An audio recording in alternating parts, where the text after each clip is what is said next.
Hey everybody, welcome back. Okay, so lesson 3, and in this lesson we're going to look at how you might want to go about arranging the different sections of your track. So I just want to point out quickly before we get started that the knowledge that I've discussed in the last lesson and in this lesson is really incredibly basic, and you could find 101 videos or other websites that will tell you the same information. I just want to say that we are obviously going to take this to a much more advanced level in the coming modules. One thing that all of those videos on YouTube and many of the websites miss or skate around and never quite get there is actually how you go about changing a melody from section to section, how you transition from one section to another, and all of the different tools that you can use to actually make that happen. How you create tension and release in the arrangement, in the melody, and how do you balance it all out so that your song can be the best that it can be in every conceivable way. And that is why this tutorial is absolutely massive. So just wanted to point that out, as this is really just the foundational stuff we're dealing with here. Okay, so I've got all of my song making bits and pieces, and let's just build a few different arrangements. So this right here, verse, chorus, bridge, chorus, is perhaps the most used arrangement of all time.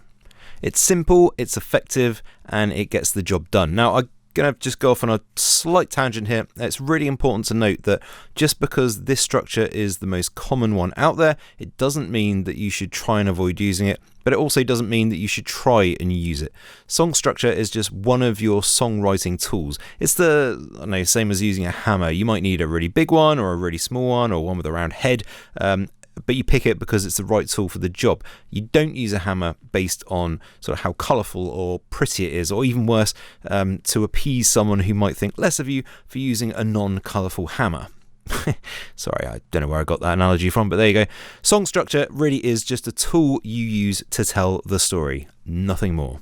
So, and if you want, what you can do is sort of use this structure here as the sort of basic one or the foundational structure, and then you can just modify it as you see fit. So let's just look at another popular one, which is verse, pre-chorus, chorus, verse, pre-chorus, chorus, bridge, chorus. This is one that's used in Katy Perry's Firework, and it's also slightly more closely linked to sort of like club edits or club mixes. If I just sort of replace the verse parts with breakdown, then we sort of get the right idea. Or it could be something more like that if you still got the verses in there and you just have an additional breakdown in between. Very sort of common club mix.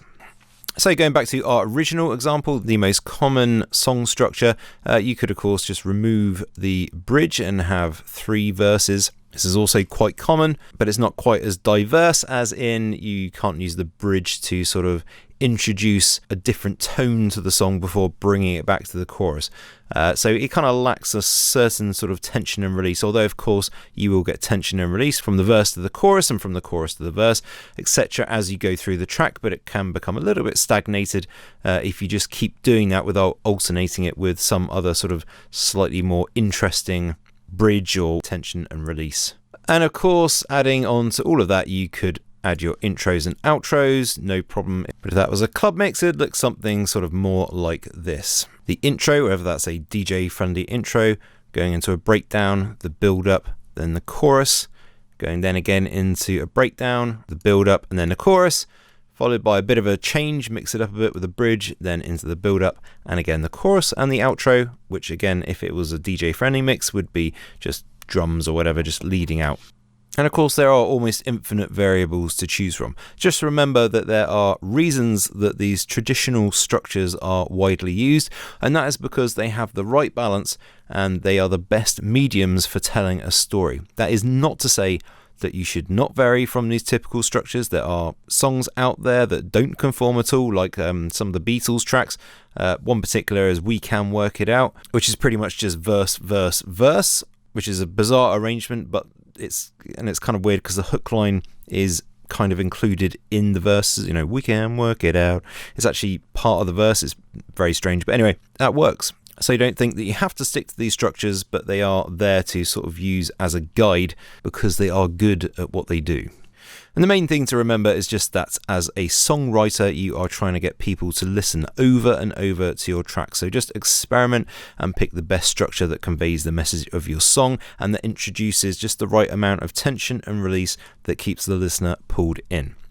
Okay, so that's most of the basic stuff done. In the next module, we'll actually start looking at the musical structure and how we can mix up our harmonic arrangement to create the different sections of the song and also start introducing even more tension and release into our arrangement. Thanks for watching, guys and girls. See you in the next one.